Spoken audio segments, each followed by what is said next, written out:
তো বন্ধুরা কেমন আছেন আপনারা? তো আজকে আমি তুলে ধরছি একটি মনোমুগ্ধকর পরিবেশ।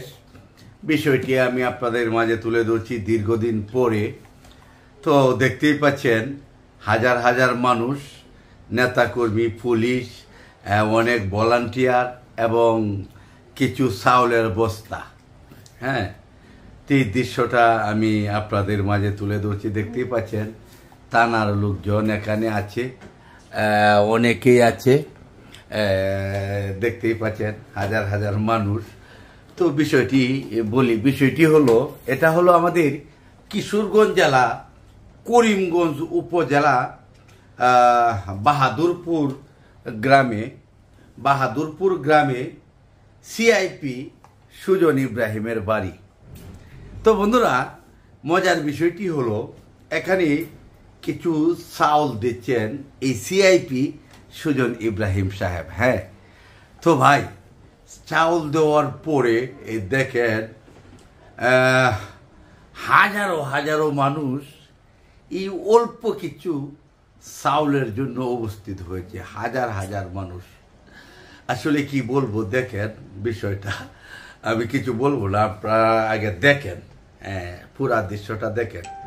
পুলিশ কন্ট্রোলিং করতে পারছে না এবং এখানে যে ভলান্টিয়ার আছে ওরাও কন্ট্রোলিং করতে পারছে না, নেতাকর্মীরা যারা আছে ওরাও কন্ট্রোলিং করতে পারছে না, এত মানুষই হচ্ছে। তো এখানে আমি ক্যামেরাতে যে চেহারাটা বেশি উঠছে অনেকের, ওরা এই কয়েক কেজি চাউল নিতে হবে না, ওরাও কিন্তু এরকমভাবে 1-2 টন চাউল দেওয়ার মতো যোগ্যতা আছে এখানে এই মানুষগুলি। তো আমরা আসলে হুজুমে বাঙালি আমরা যদি একটি কথা কি দেখবেন, বাজারে একজন যে কোনো একটি পণ্য নিয়ে বসে আছে, কেউ দাম বলছে না। হঠাৎ করে দেখবেন একজন এসে দাম বলছে, দাম বলার পরে সেই এই পণ্যটা কিনে নিল। দেখবেন যে অন্যরা বাকিরা যারা আছে এরা সবাই ব্যাগ ধরবো, আমারও দিন আমাদের, তো ওরা দাম জিগাবে না, ওই যে একজন নিয়েছে। তো বিষয়টি হলো এটি, এখানে এই আমাদের যে সিআইপি সুজন ইব্রাহিম সাহেব কিছু চাউল গরিব দুস্থ মহিলাদের মাধ্যমে বিতরণ করছে। কিন্তু উনাবুধ দেখতে পাচ্ছেন সুজন ইব্রাহিম সাহেব আছেন এবং এখানে কিছু খাট আগেই করা ছিল, এই খাটগুলি পৌঁছে দিয়েছে। তো সুজন ইব্রাহিম সাহেব তো উনি নিজে গিয়ে খাট দিতে পারে না, ওনার নিরাপত্তা একটা বিষয় আছে, কারণ সব কিছুর একটা ব্যাপার স্যাপার আছে। উনি প্রবাসী, উনি আসছেন দুবাই থেকে সরাসরি হেলিকপ্টারে করে তার বাড়িতে নেমেছেন। তো এখানে এই কাঠগুলি যারা বিতরণ করেছে ওরাও এমন জায়গায় বিতরণ করেছে, হ্যাঁ, আর যারা নিয়েছে এরাও এমন জায়গায় নিয়েছে, এমন লোকে নিয়েছে, কিন্তু এখানে এসে ভিড় করছে। হ্যাঁ, চাউল চাই, চাউল নিতেই হবে। অথচ সাইরা এটাইভাবে ধরো, হ্যাঁ, অথচ এখানে আমি দেখেছি 4 থেকে 5 কাঁচা জুতা। এক জোড় জুতা কিনলে বর্তমানে 1 থেকে 150 টাকা 200 টাকার প্রয়োজন। 5 কাঁচা জুতা অন্তত 200 থেকে 250 জোড় জুতা এখানে ছিঁড়েছে এবং পরে রয়েছে। এটাই শেষ নয়, দেখেন বিষয়টা, মেয়েদের উন্না পর্যন্ত, কাপড় শাড়ি পর্যন্ত নিচে পড়ে রয়েছে। চাউল নিতে হবে, কার আগে খেয়ে যাবে, কারাকুরি শুরু হচ্ছে। কিন্তু এই হিসাব করে নাই কেউ এই 10 কেজি চাউলের দাম কত।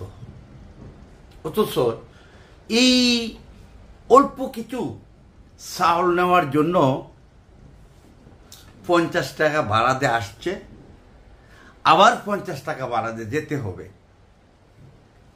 সুজন ইব্রাহিম সাহেবের পুরস্কার স্বরূপ চাউল নিতে হবে। দেখেন মহিলারা আছে, আপনারা দেখেন, দেখাচ্ছি বিষয়টি।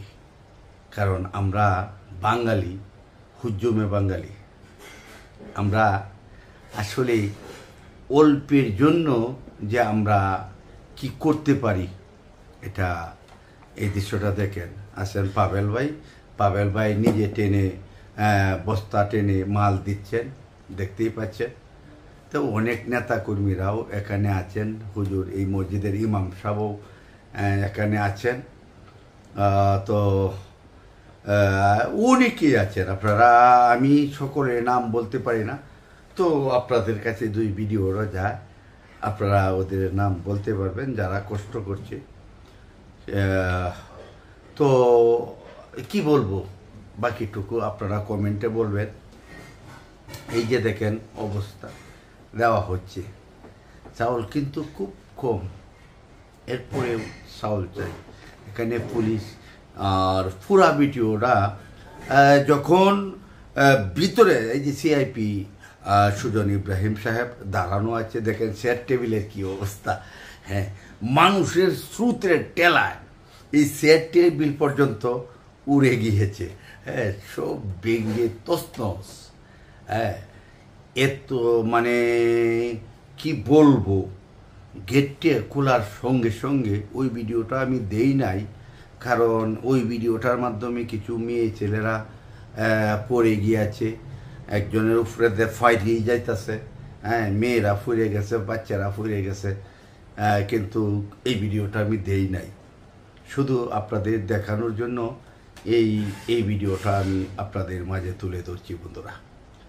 তো আমরা কেন 200 টাকা পণ্যর জন্য আমরা একটা দিন, সারাদিন মারতে হবে এবং 50 টাকা ভাড়া দিয়া গাড়ি দিয়ে ওই জায়গায় পৌঁছাতে হবে এবং এই পণ্যটা আমাদের আনতে হবে। অথচ একজন মানুষ যদি বাড়িতে গরুর ঘাস কাটে, এখন কিন্তু যদি একটা গরুকে খাবার দিতে হয়, এরপরে 2 থেকে 300 টাকার খাবার লাগে, কিন্তু 2 ঘন্টা ঘাস কাটলেও একটা গরুর মানে 200 টাকার খাদ্য বেরিয়ে আসে। আমরা এটা করব না। আমরা এই যে চাউল দেখেন, ভলান্টিয়ার কয়জন, কি পরিমাণ ভলান্টিয়ার, পাশে পুলিশ, হ্যাঁ ভলান্টিয়ার, হ্যাঁ অভাব নেই, কিন্তু এরপরে তো কন্ট্রোলিং করতে পারছে না। তো বন্ধুরা, চিত্রটা আমি এই জন্যই তুলে ধরলাম যে আমরা আসলে যদি মাগনা পাই তাহলে একটু বিবেচনা করব, চিন্তা ভাবনা করব। আমাকে একটি জায়গায় আমি 10 টাকা খরচা করে যাব, এখানে উপহার স্বরূপ পাই আর যেটাই পাই